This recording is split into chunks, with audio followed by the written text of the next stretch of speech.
Sa lala mo po ito, ma'am, ano pong pipick uping item? Ano lang po, equal pouch lang po. Okay, sige, pupunta na po ako. Okay. Salamat. Yun, sakto to.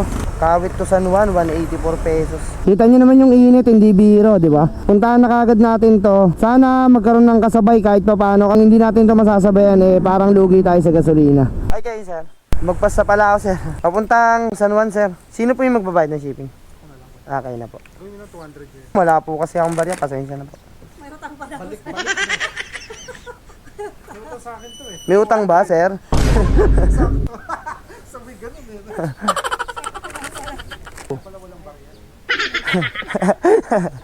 Hindi naman, sir. 0952 kaya? Ayan, okay na po. Thank you po. Ma'am, bayaran nyo na yung utang niyo, sir. Sige po, sir. Salamat po. Thank you. Salamat po. Yan, na-pick up na natin mga katulala, no? Sasabayan natin to.